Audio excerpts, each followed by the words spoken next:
Gang, what's up? Aaron here, Canadian Looney. It was a wild day in the House of Commons, boy. The question period was off the rails. We've got so much coming up. Poilievre versus Carney, Brock versus Fraser, Gary versus Seaback.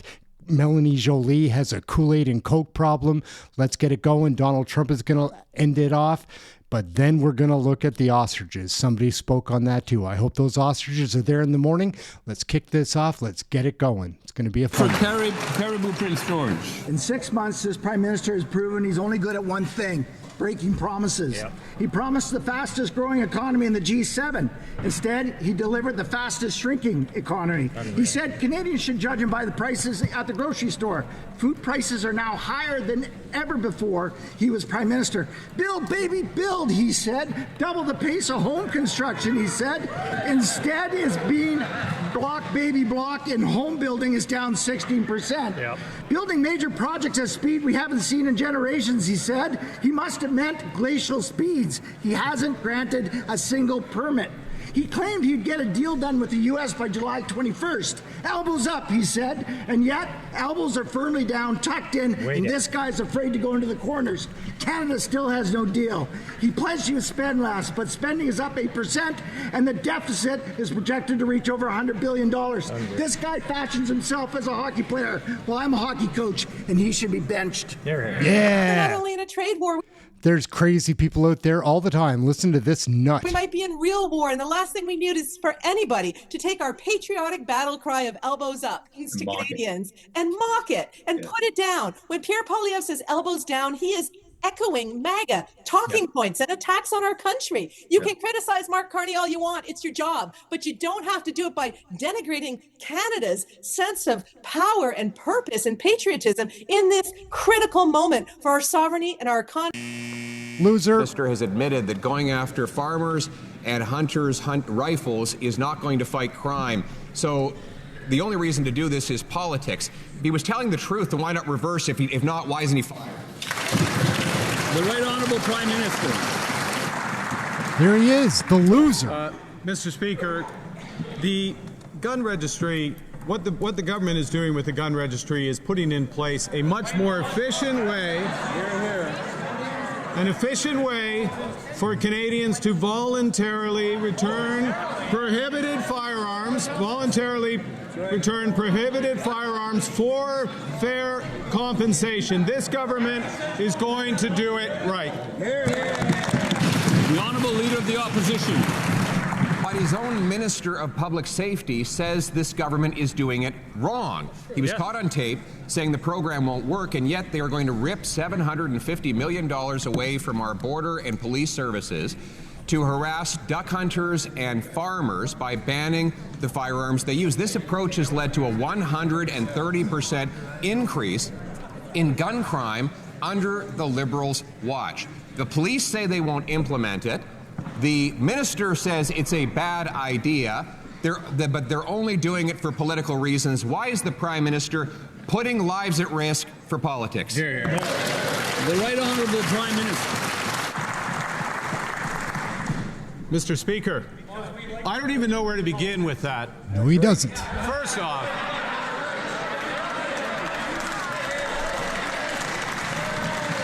I don't know where to begin because of all the misrepresentations in that intervention.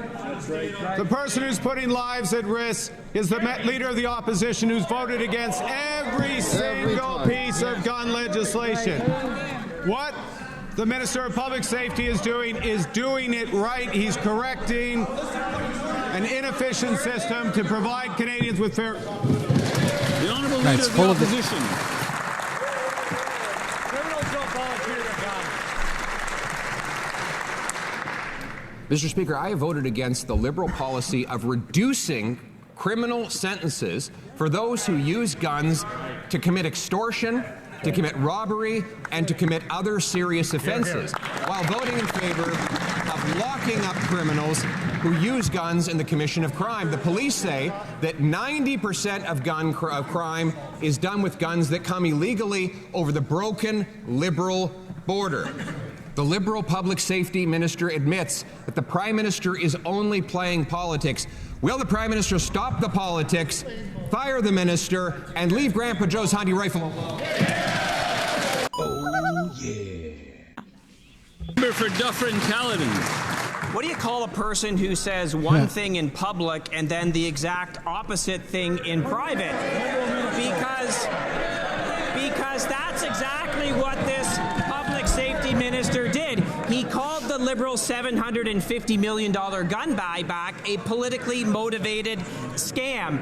His number one job is to keep Canadians safe. Violent crime is up, gun crime is up, and 90% of gun crimes, police say, come from illegal guns. His main plan he calls a scam. This is stunning incompetence. Why hasn't he been fired? Yeah. Come on. That's not on my end. That freezes in. There we go. The Honourable Minister of Public Safety. Mr. Speaker, I was proud to launch the assault-style firearm compensation program in Nova Scotia. We look forward to expanding it across Canada. This is part of a broader plan to ensure that our guns are off our street. It includes changes to the criminal code. It includes resources at the border, $1.3 billion investments at the border. And Mr. Speaker, Bill C-2 is right in the House today. I invite the party opposite to support us so that we can get that through Parliament. The Honourable Member for Dufferin-Caledon. Except in a private conversation, this minister said the exact opposite thing.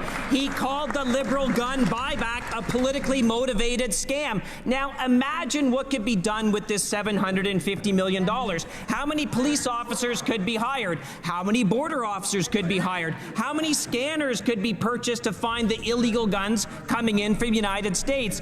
And yet he's doing nothing. He's pushing forward with his politically motivated scam.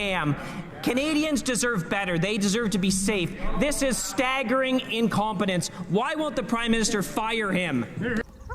Hey, that's something everyone can enjoy. On the tech takeover, I'd like to hear your comments on that and whether the government did tell Anglo American to move its headquarters to Vancouver. So, when it comes to the possible transaction between Anglo and Tech, this is something that, of course, I'm looking very closely at. Why? Because obviously this will be done for the net benefit of Canadians. That's the first test. And the second test is this mergers of equals, like they say, must be according to our national security concerns and objectives, including economic security. Now, there have been conversations with the companies, and clearly we wanted to make sure that there would be a net benefit to Canada. But I think right now that it's not enough. We need to think about short term, and also we need to think about longer term. And how can we make sure that ultimately we create jobs, but we have a strong headquarter, not only now, but also for the next decade. You mean not enough, that it's not enough? We think that we need to have further conversations with the companies, and that's why I will be meeting next week with the two CEOs. Will you meet with the CEO? Will you meet with the CEO? Watch how many times she does it, guys. I don't need to point it out. You can count. And we know we're living in much more uncertain times, in a dangerous world. We know that also when it comes to our own reality on the trade side and on the security side, we've been over-reliant on the US. And so therefore, we want to become closer to Europe, closer to our European partners and some key Asian partners as well.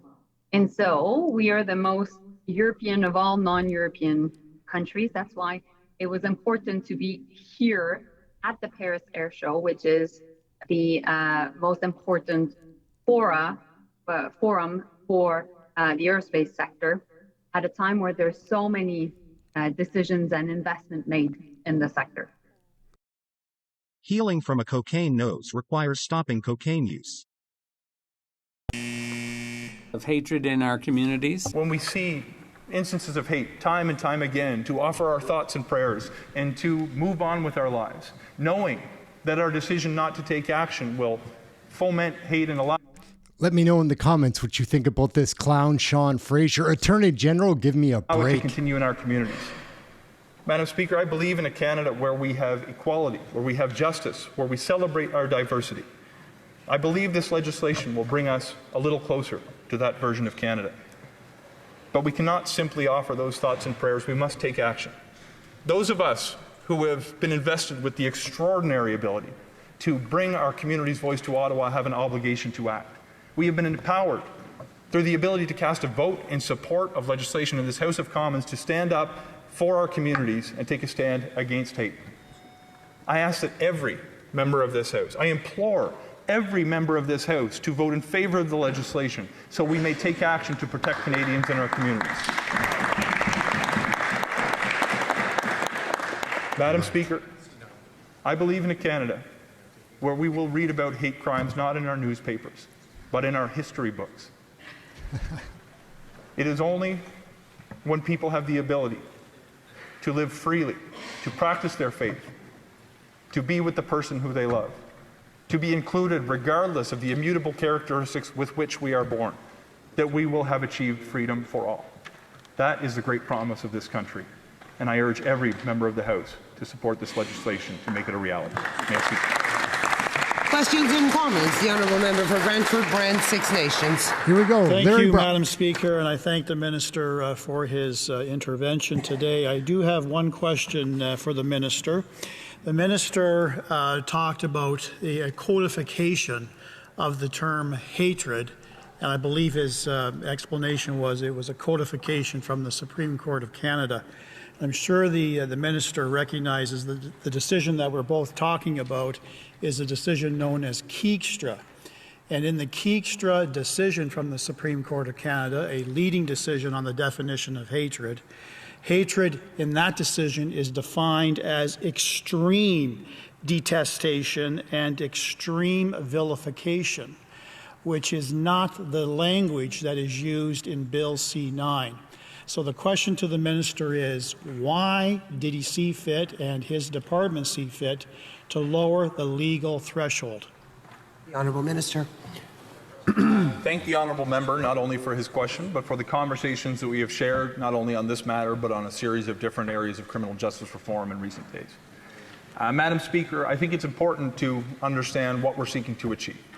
We are not seeking to criminalize people who may dislike one another.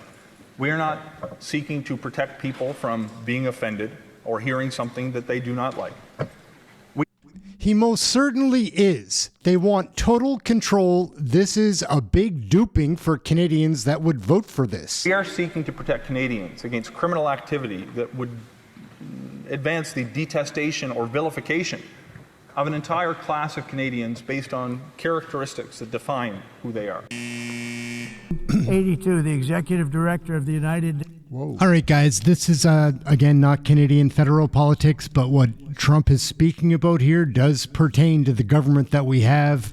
That's our enemy right now. Like, if you're a free-thinking, free critical thinker, what is going on with our government, man, none of this stuff is very digestible. I mean, it's hard to tolerate. Anyways, Trump flips out. Nations Environmental Program predicted that by the year 2000, climate change would cause a global catastrophe. He said that it will be irreversible, as any nuclear holocaust would be.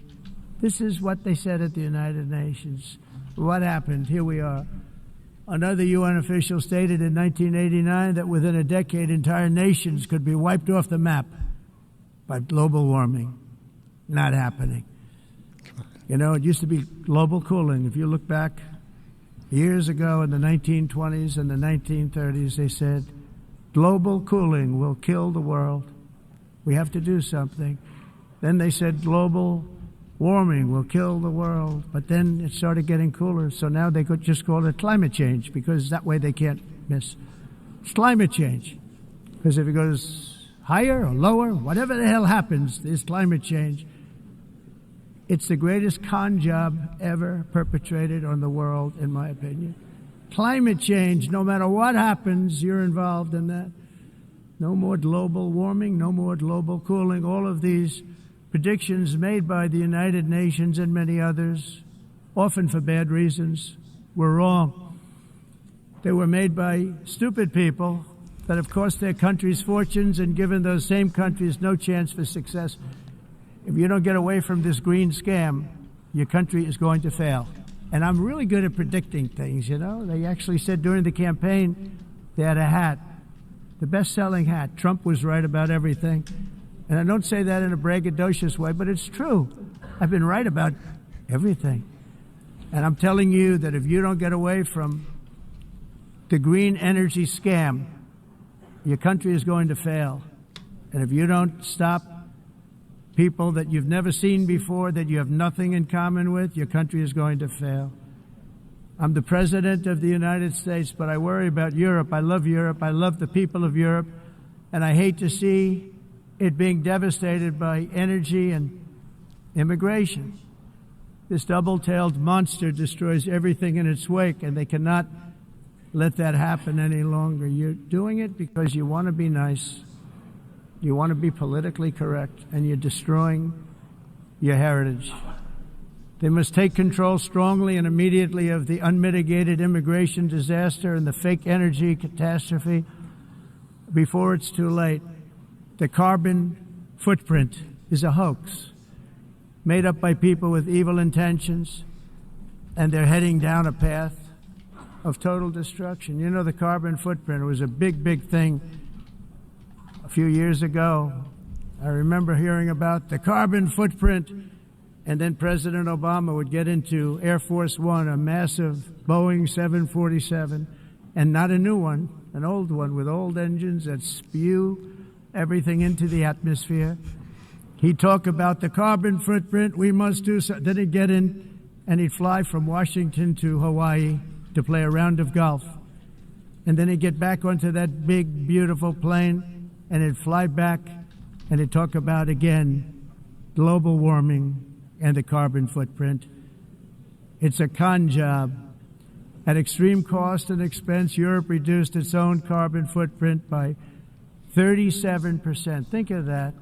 Congratulations, Europe. Great job. It cost yourself a lot of jobs, a lot of factories closed, but you reduced the carbon footprint by 37%. However, for all of that sacrifice and much more, it's been totally wiped out and then some by a global increase of 54%. Much of it coming from China and other countries that are thriving around China, which now produces more CO2 than all the other developed nations in the world. So all of these countries are working so hard on the carbon footprint, which is nonsense, by the way. It's nonsense. You know, it's interesting. In the United States, we have still radicalized environmentalists, and they want the factories to stop. Everything should stop. No more cows. We don't want cows anymore. I guess they want to kill all the cows. They want to do things that are just unbelievable, and you have it too. But you know, we have a border, strong, and we have a shape, and that shape doesn't just go straight up. That shape is amorphous when it comes to the atmosphere. And if we had the most clean air, and I think we do, we have very clean air. We have the cleanest air we've had in many, many years. But the problem is that other countries, like China, which has air that's a little bit rough, it blows. And no matter what you're doing down here, the air up here tends to get very dirty because it comes in from other countries where their air isn't so clean. And the environmentalists refuse to acknowledge that. Same thing with garbage. In Asia, they dump much of their garbage right into the ocean. And over about a 1 week and 2 week journey, it flows right past Los Angeles. You've seen it. Massive amounts of garbage, almost too much to do anything about, flowing past Los Angeles, past San Francisco. And then somebody will get in trouble because he dropped a cigarette on the beach. The whole thing is crazy. Oh, yeah. Mr. Speaker, farmers love their animals and would do anything to protect them. The Canadian Food Inspection Agency is planning to cull 400 ostriches in BC because of an outbreak of avian flu. When it comes to animal safety, Canadians expect due diligence and transparency. Canadians are looking to this government to explain why the cull is necessary, but the Liberal government has not posted a public update in over a month. Canadians want to know, why did the Liberal ministers not work with the agriculture sector to resolve this issue? The Honorable Minister of Health. Thank you, Mr. Speaker. I want to make sure that this member knows that I am working very closely with the Minister of Agriculture, and the case is now in front of the court, so I won't comment more. Thank you. Oh, yeah. Who invited the voodoo woman? Where did she come from? Goodness gracious, that's our health minister? Like him or leave him, like Donald Trump, fact check what he was saying. Go right ahead. Pierre knocked out Carney again. It's crazy.